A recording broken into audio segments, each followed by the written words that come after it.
Thank you very much to the organizers for inviting me to speak. It's actually quite exciting because, firstly, I'm very excited about this topic. It's like one of my favorite parts of my PhD so far.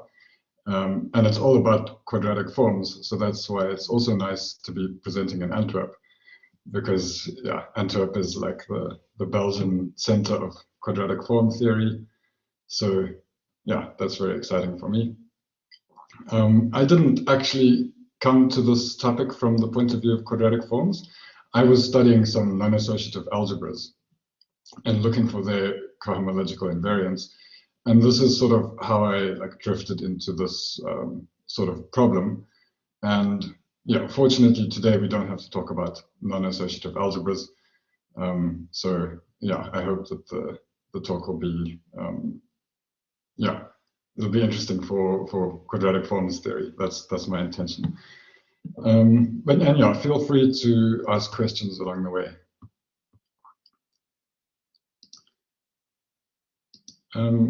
Now, okay, so this is, oh, sorry, there's a little bit of a delay here.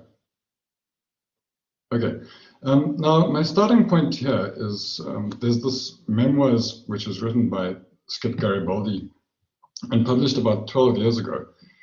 And in this, he studies the cohomological invariance of exceptional simple algebraic groups and spin groups.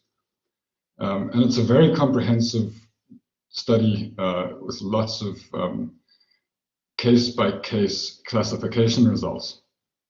And right at the end, there's this sort of summary table where, which contains a summary of the classification of invariance of spin groups for spin n with n up to 12. And notably, there are some question marks in the last two rows because while he was able to define some invariance of spin 13 and spin 14, he was not able to classify the invariance. And so the purpose of this talk is, I hope to explain as well as possible how I managed to resolve those, well, the question mark in the last row specifically. And you can also see there are some restrictions which are necessary on the base field. That's more there for technical reasons. And I will also have to make the restriction eventually that the base field contains the square root of -1.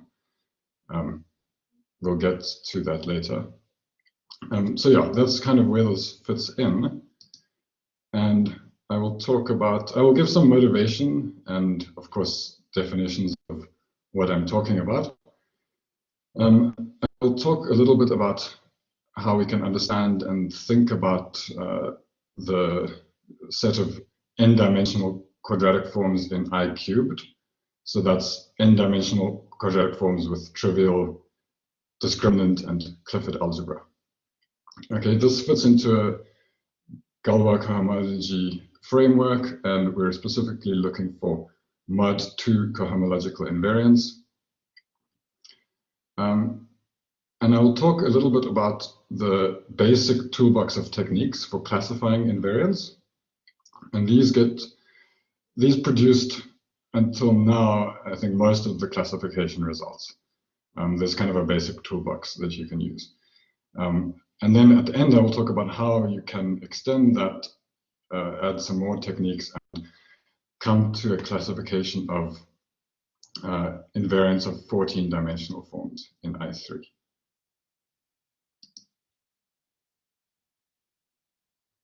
So the setup is as follows.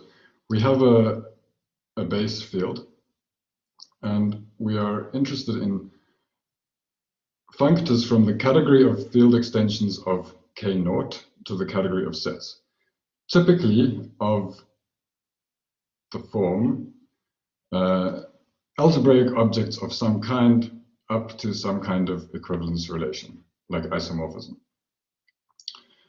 And we need some notion of scalar extension, so that if we have a morphism of field extensions, we have a corresponding morphism of sets. So that's a pretty broad framework, and typical examples are you can work with algebras.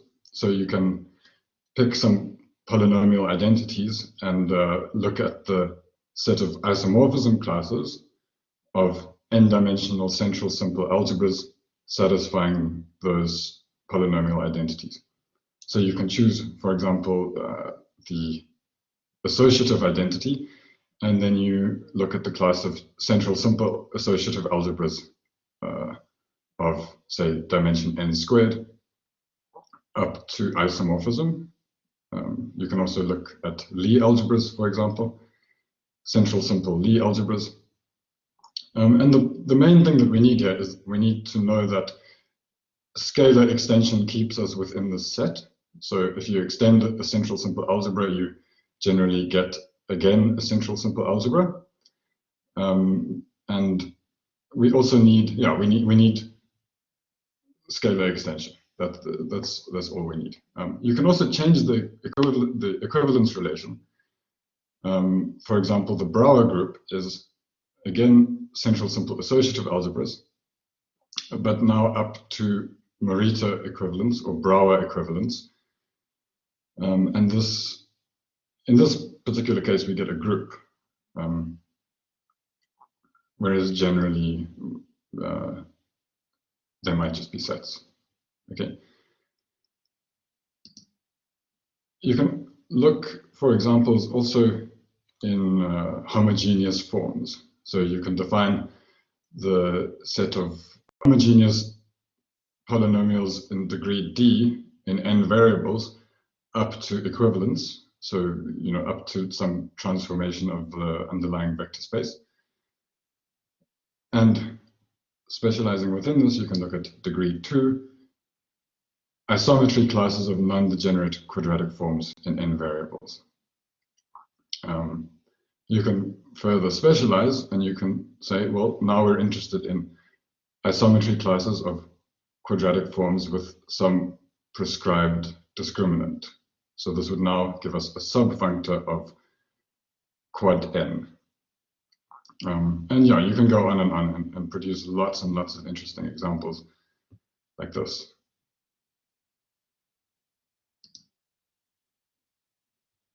And the kinds of questions that you could ask are, how many parameters does it take to define an object in f of k? So, for example, we know that if the characteristic is not 2, then every quadratic form is diagonalizable. So it takes at most n parameters to construct any n-dimensional quadratic form.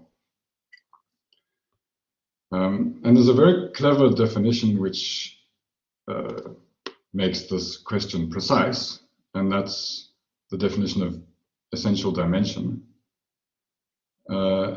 We define the essential dimension of f to be the smallest number, so that for every extension of the base field and every object in f of big K, there is some intermediate extension with transcendence degree at most n, so that that object x is in the image of its defined over that intermediate field. So it's a definition which applies to any functor from field extensions of K to sets. And it's very clever because you can do this exercise and you can say, suppose every object in f of K can be constructed using n parameters, and then try and show that the essential dimension, as it's defined here, is less than or equal to n. And what is cool about this is you and I might have a different notion of what a construction is or what a parameterization is. But regardless of what your notion is, if you try and do this exercise, you'll probably find that the essential dimension agrees with your understanding of yeah, how do you parameterize or construct an object?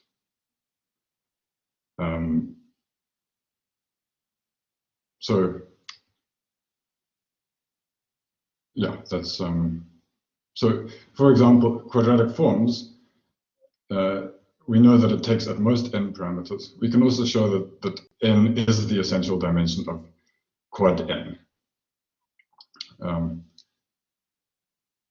Other examples are a bit more complicated to work out.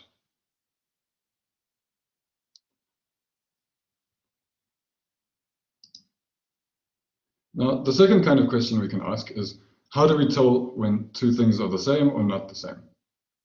Like, how do we know if two central simple algebras are isomorphic? Or how do we know if two quadratic forms are isometric? And this is the role played by invariants. So if we have some other functor, like which we call the target, an invariant of f is just a natural transformation of functors from f to t. So that just means, let me try and draw a picture.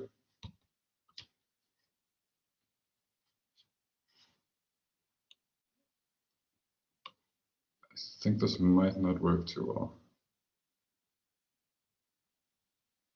Yeah, my computer's not responding to fine.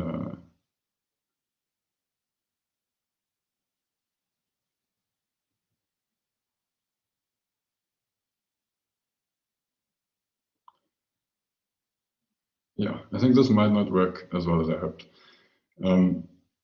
But yes, what I wanted to draw is that, like, if we have a morphism of field extensions, k1 to k2, then we have a map from f of k1 to f of k2, and a map from t of k1 to t of k2, and an invariant is it's like a function. It's a collection of functions, so that for each k1 we have a map from f of k1 to f of k2, and from t of k1 to t of k2, so that the square commutes. So it's just like an invariant is a function which is compatible with scalar extension. That's the way that you can think of it. So when I'm explaining what invariants are to non-mathematicians, I like to use the analogy that it's a bit like a footprint, because it's a extraction of information. It tells us something about what left that invariant, or it tells us something about the object if we know the invariant. And so it's, yeah, in that sense, it's like a footprint. We can tell a little bit like what animal it is based on what the invariant looks like. But also, in some interesting cases, it can tell you a little bit about what exists and what doesn't exist. Like if you see the footprint, you know that the animal exists. And so sometimes invariants can be useful for questions about existence or non-existence of certain objects.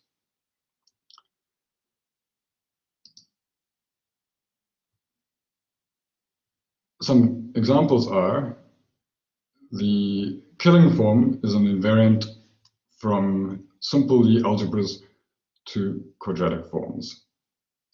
At least if the characteristic is 0, the killing form is non-degenerate, so it's also quite clearly compatible with scalar extension, and so this is a nice example of an invariant. Invariants of quadratic forms there are two very classical ones, namely the discriminant, which takes value in the group of takes values in the group of square classes, and another invariant which comes from the Clifford algebra. So depending on the dimension of Q, either the Clifford algebra is simple or its even part is simple. And so we can look at the Brouwer class of the Clifford algebra or its even component. And this defines an invariant from quadratic forms to the Brouwer group.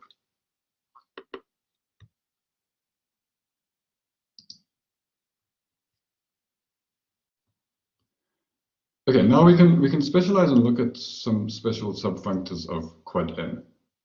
The first is I squared n, and this is isometry classes of n-dimensional forms with trivial discriminant. And we can look at a further refinement of this, like a more special kind of quadratic form. Quadratic forms with trivial discriminant and trivial Clifford invariant. And so in this way, we can kind of build a sequence of subfunctors of quad n, starting with I squared n, I cubed n, and so on. These turn out actually to be the dth power of I is the kernel of an invariant. And yeah, these powers of I are written like that because what I call I cubed n is just n-dimensional forms whose Witt class lies in the third power of the main ideal in the Witt ring. Okay. You can also, if you like, look at a different equivalence relation other than isometry. And I write pi to the dn to be similitude classes of quadratic forms in I to the dn. So it's really just the same object, but up to a coarser equivalence relation, where we say that two quadratic forms are equal in the set if they're isometric up to a scalar.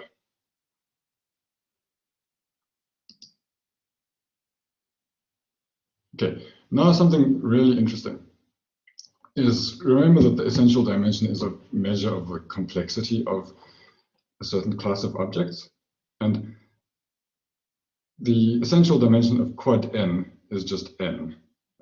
That's not too difficult. The essential dimension of I squared n is n minus 1, and these grow linearly with n. But then if you look at the essential dimension of I cubed n, this is kind of very near to the essential dimension of the nth spin group. And the essential dimension of the nth spin group is known. That's a very big theorem which many people contributed to. This graph here has a logarithmic axis. So the point here is that the essential dimension of I cubed n grows exponentially, which is very surprising, given that the first two powers grow linearly in complexity. And what is also interesting is that at this point here, around dimension 14, up until that point, it's relatively under control, but then the complexity begins to explode.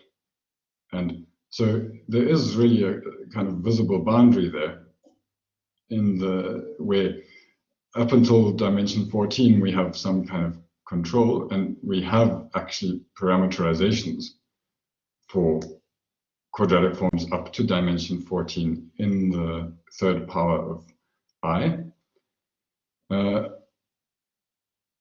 Conjecturally, something goes wrong at dimension 15, and there are conjectures to this effect. For example, there's a conjecture of Merkurjev, which says that for dimension 15 or larger, quadratic forms in I3 are not rationally parameterizable. There may not exist a construction of them where it takes us a fixed number of parameters. So that's why I'm interested in this. It's like a very interesting boundary case where beyond a certain point we fall off a cliff, but it's nice to understand everything that we can up to that point.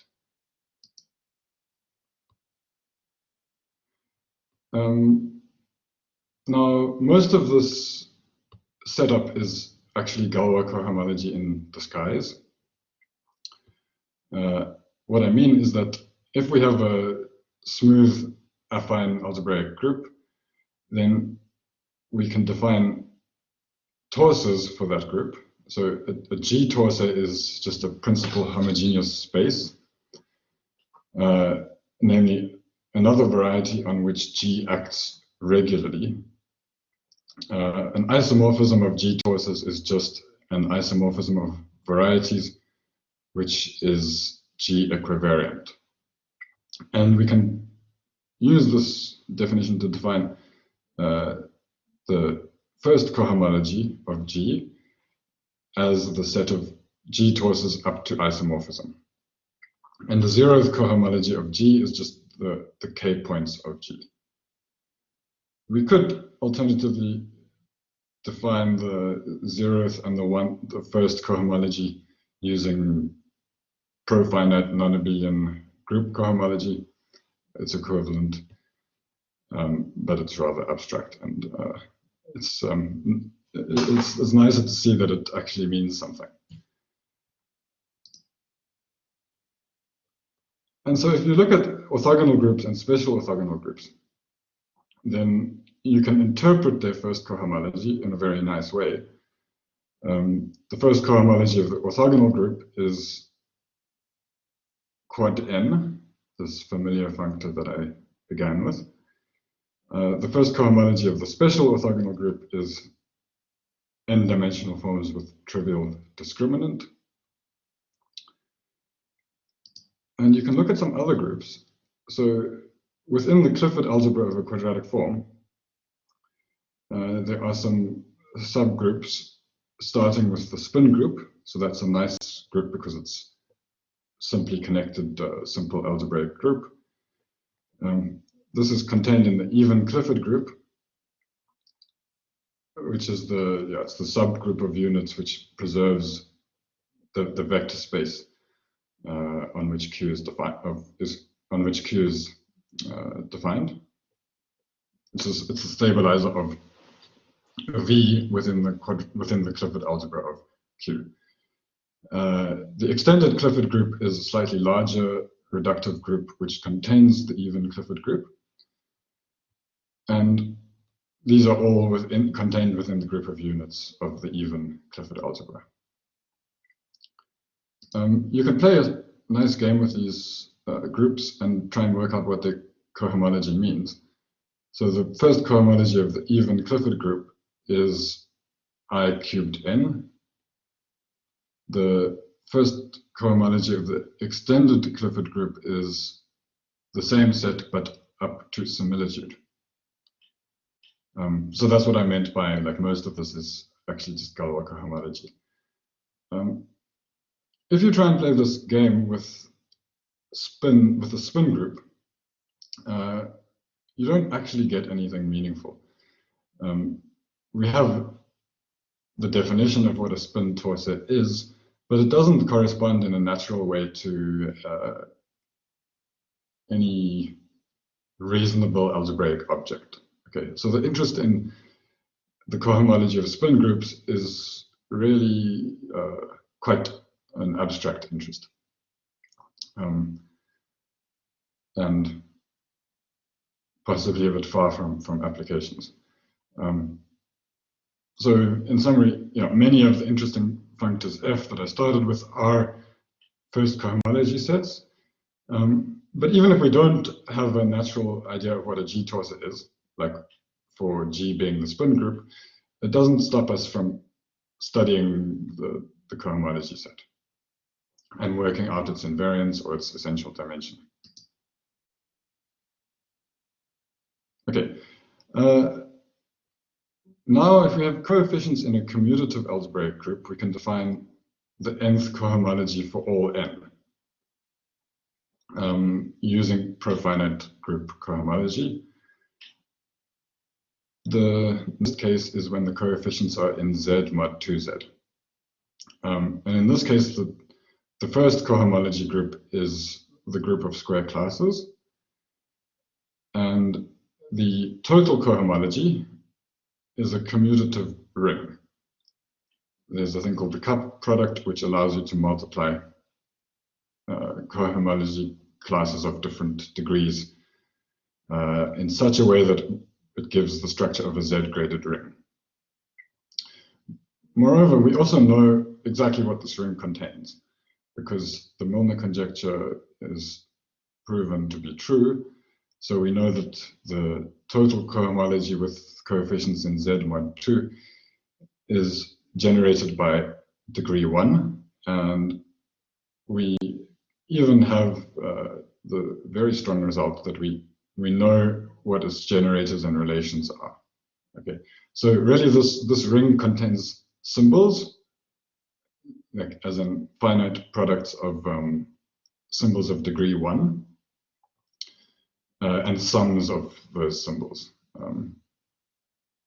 And because the coefficients are in mod 2, this ring, as the underlying abelian group, is a group of exponent 2.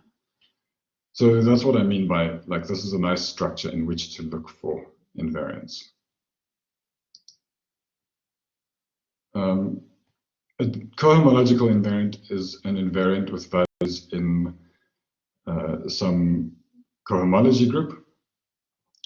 And we say that an invariant is non-trivial if, no matter how far you extend the field, you can find another field extension and some object in F of that field extension so that that invariant does not vanish. So a non-trivial invariant is an invariant that never vanishes completely.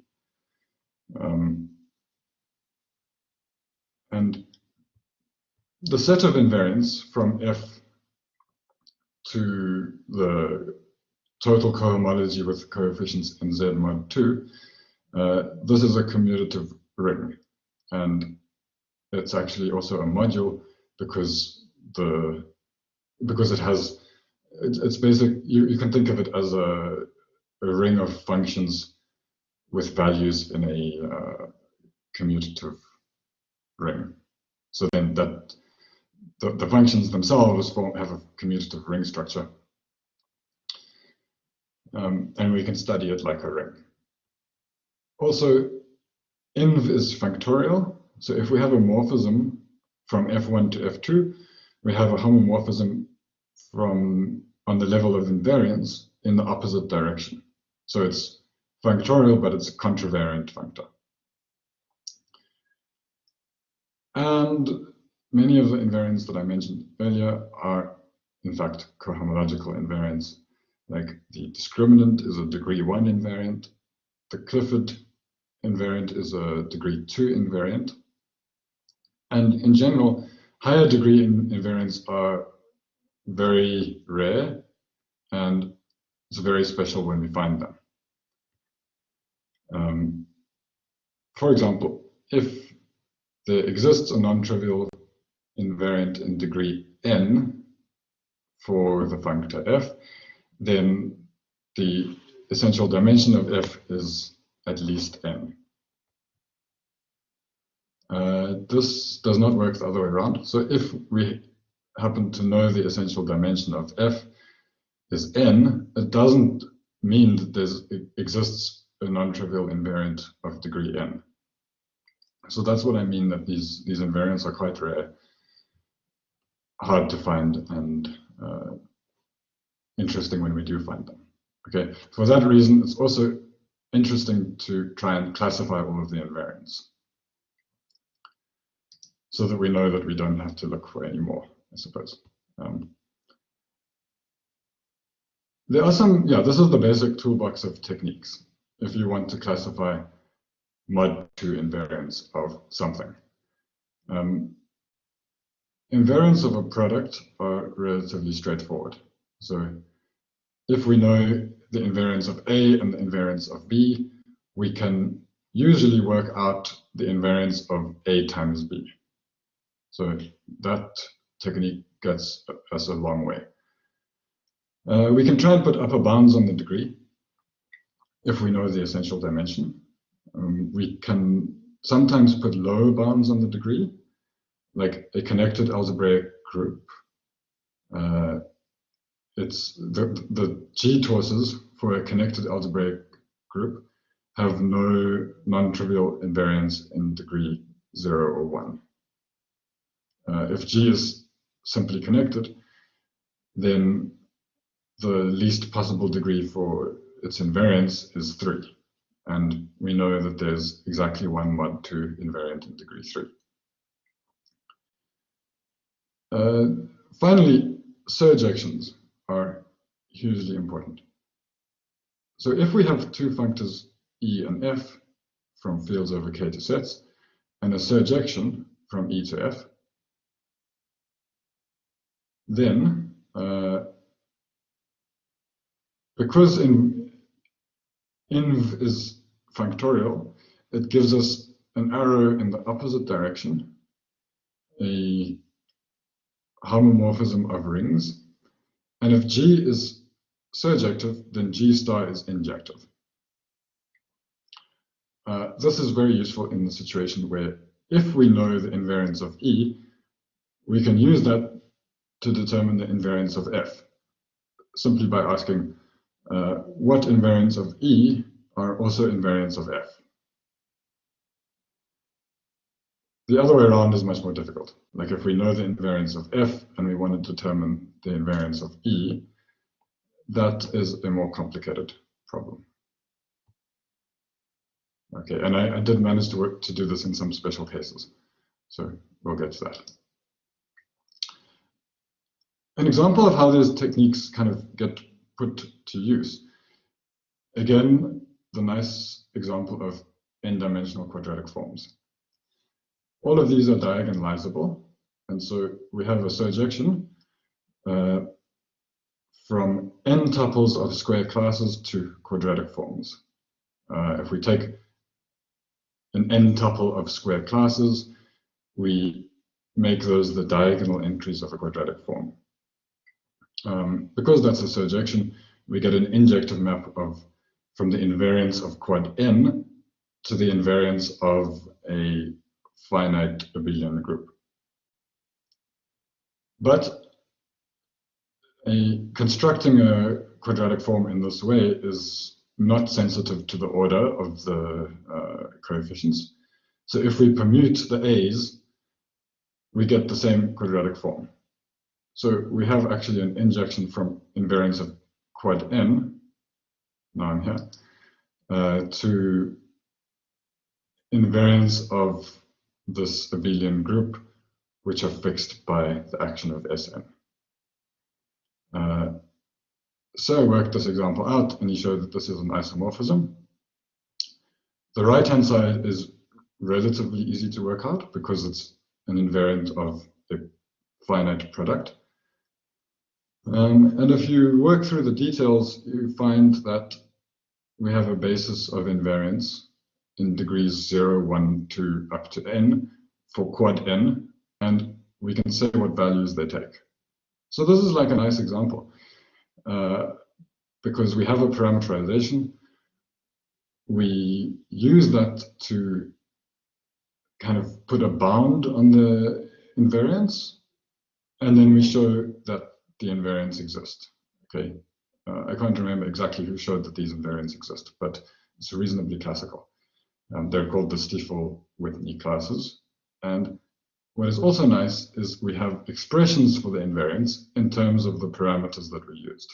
So that's also something which is desirable and interesting and important to find wherever it's possible. Nice expressions for invariance. Summary of this story so far is now we're looking at sort of the more unknown stuff. The first cohomology of the even Clifford group classifies n-dimensional forms with trivial discriminant and Clifford invariant up to isometry. This is closely related to spin torses, but it's not exactly the same thing. Garibaldi classified the invariance of spin torses and invariance of I cubed n for all n up to and including 12. Because the essential dimension explodes after 15,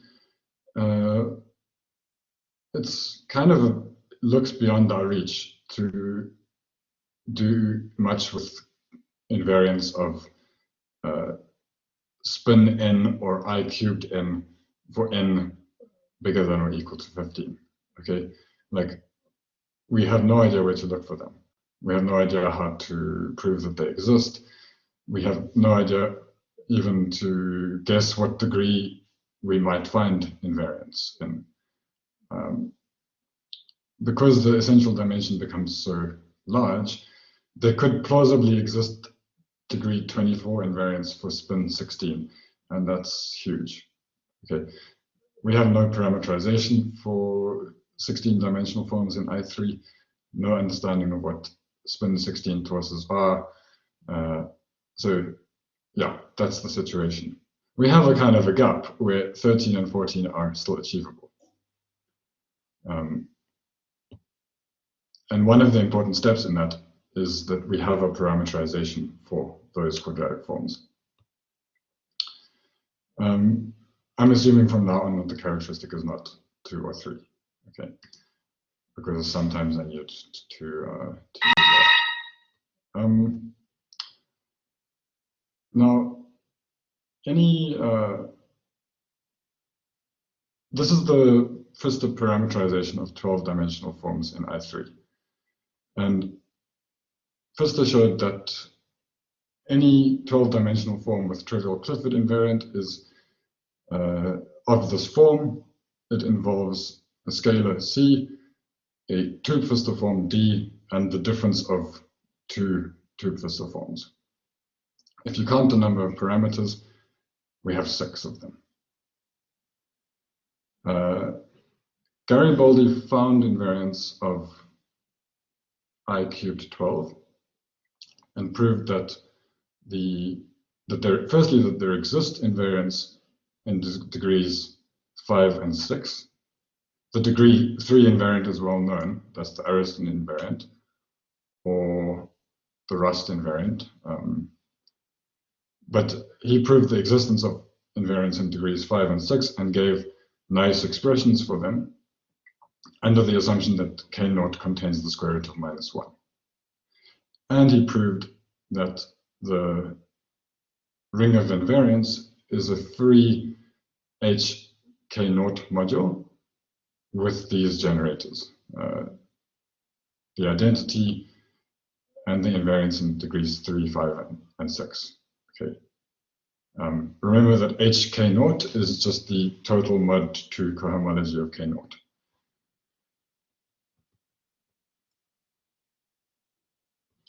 Now,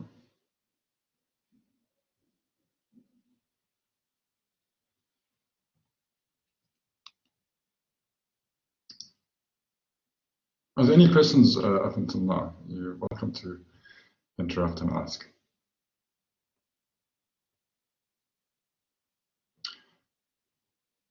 Okay, Rust in the late 90s proved a theorem about 14-dimensional forms in I cubed, namely that up to a field extension of degree 1 or 2, every such form is similar to the difference of 3 Pfister forms. In other words, yeah, like up to potentially a quadratic extension, every such quadratic form can be prescribed using 7 parameters.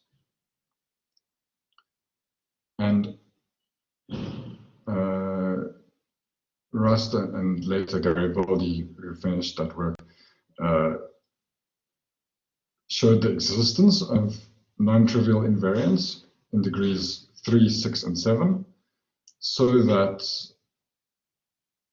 such a quadratic form as the one I've displayed in the first box has the following invariants. The degree 3 invariant is the Arison invariant. We know what that looks like.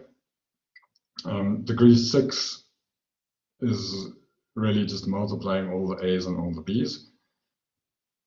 And degree 7 is also incorporating the scalar C, which yeah, okay. Important to notice here is that E3 and A6 make no mention of C. So if you take some quadratic form which is similar to QL, it will have the same E3 and A6 invariant. Whereas A7 brings into consideration also the scaling. So A7 is not invariant under similitudes. It's definitely, of course, it's invariant under isometries. Two isometric quadratic forms must have the same invariance. But two similar quadratic forms, while they have the same invariance, E3 and A6 might not have the same invariant A7. Okay, so we have a parameterization and we have the existence of some invariance. And then what I did is I worked out a sequence of steps that if you follow and you classify invariants of certain algebraic groups along the way, such as pi cubed 14, eventually this culminates in the classification of invariants of I cubed 14. So I'll sketch the steps that are involved in this.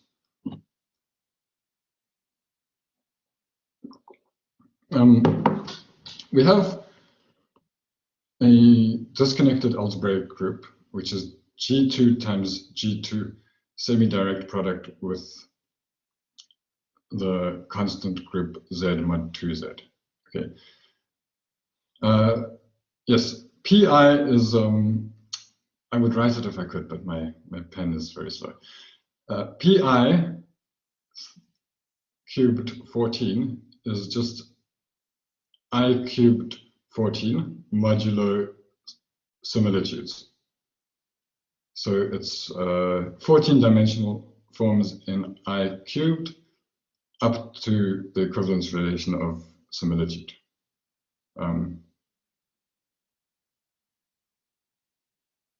So it's a coarser equivalence relation than I cubed 14. And okay, cool. Now, yeah, this disconnected group, G2 times G2 semi-direct Z mod 2Z, this is the one that I first started working with, because you can interpret that cohomology set in terms of some non-associative algebras. From the one point of view, the cohomology classifies octonion algebras over quadratic étale extensions. From another point of view, it classifies algebras which become isomorphic to the tensor product of two octonion algebras. So yeah, that is one of the cohomology sets that actually does have a reasonable interpretation. And using that, you can construct a surjection to pi cubed 14. Okay, we have a surjection on the level of functors, so we have an injection on the level of invariance. Now we work with the right-hand side, and by proving the existence of some invariance of this disconnected group, you can show that, well, G2 times G2 is a subgroup of that G2 times G2 semi-direct Z mod 2Z. So we have a map of invariance, and it lands in the subring which is fixed by the action of Z mod 2. So this map exists pretty reasonably. You have to construct some invariance to show that it's surjective. Because this is now invariance of a product, and we know the invariance of G2, this is, you can show that this is a free module generated by invariance of degree 0, 3, and 6. Then, with a technique called specialization, which I think is also really due to Serre, you can use that to determine the ring of invariants of G2 times G2 semi-direct Z mod 2. By the way, I'm not writing it anymore, but I always mean invariants in mod 2 cohomology. I just stopped writing that at this point. Anyway, the invariants of this disconnected group are now classified. But you have a degree 1 invariant simply because it's a disconnected group with 2 components. That gives you the degree 1 invariant. And the degree 3 and 6 you can construct and show they exist. Now, back to point 1, we knew that invariants of pi cubed 14 embed in invariants of this disconnected group. And then you can do that thing where you ask, yeah, which invariants are also invariants of quadratic forms up to similitude. And that's, so then I proved like the first main step, which is that invariants of pi cubed 14 are a free module as long as -1 is a square. And it's generated by the E3, the Arison invariant, and the A6 invariant. Those were a few slides back. I gave some formulas for what those invariants are. If you plug a quadratic form into them, you get some symbols, and these are invariants of similitudes, as in they give the same value on 2 similar quadratic forms, and these generate the ring of invariants of pi cubed 14.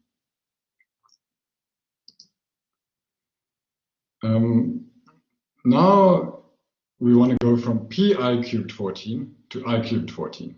Okay, and this is funny because we have a surjection from I cubed 14 to pi cubed 14. And we know invariants of pi cubed 14, but not I cubed 14. So that's a bit tricky. However, what we do have is an action of the group of square classes on I cubed 14, so that the orbits of this action are just pi cubed 14. Okay, if you stop for a moment and think about this, a set of quadratic forms, you can act on it by k times, by just scaling. Okay, but if you scale by a square, you get an isometric quadratic form. So really, this is an action of square classes on quadratic forms, so that the orbits are similitude classes. And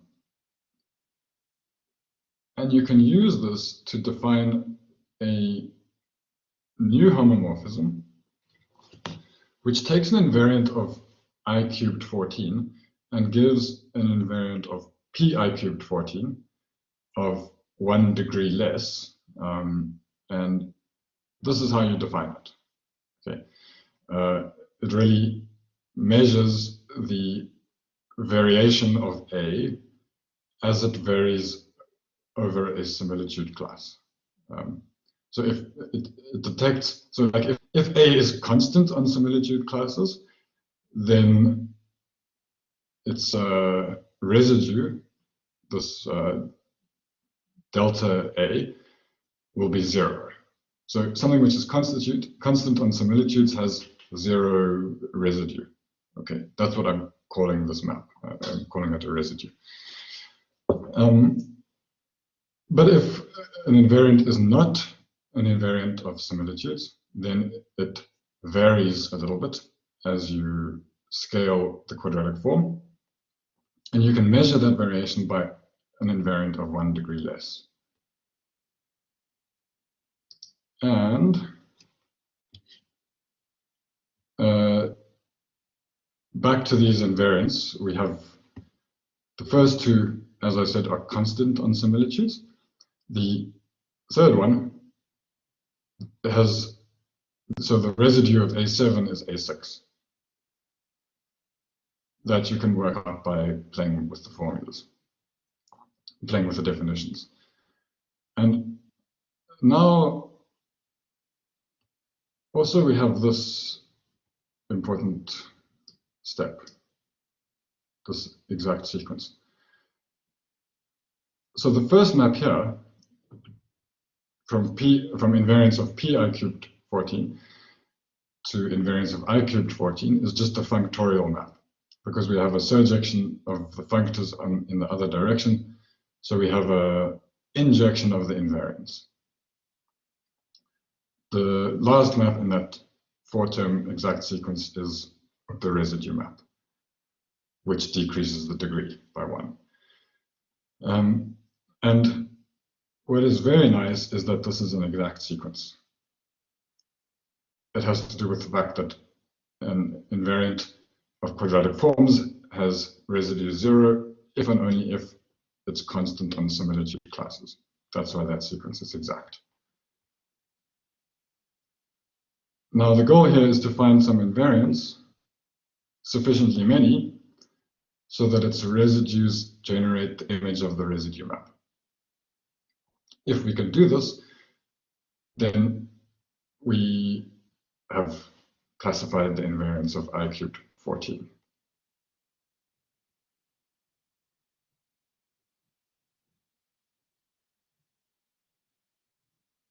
Now,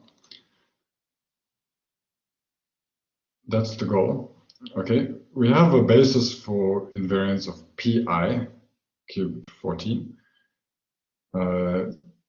The invariants are, okay, besides the trivial invariant 1, there's a basis of E3 and A6. But we know that the residue of A7 is A6. So how do we rule out the possibility that there's a degree 4 invariant? And this is what I puzzled over for a while. Like, how do we know that there's not a degree 4 invariant of 14-dimensional quadratic forms whose residue is E3? And the only way I know of to say that such a thing does not exist is by comparing with invariants of 12-dimensional forms. So if we have an invariant x whose residue is E3, then x is non-trivial on isotropic forms, which means it must correspond to a non-trivial degree 4 invariant of I cubed 12. But we've classified those invariants, well, Gary Bolden has classified them, and no such invariant exists. So we have the answer to this question, and that gives the theorem that actually all along we knew all of the invariants, but now we know that that's all of them.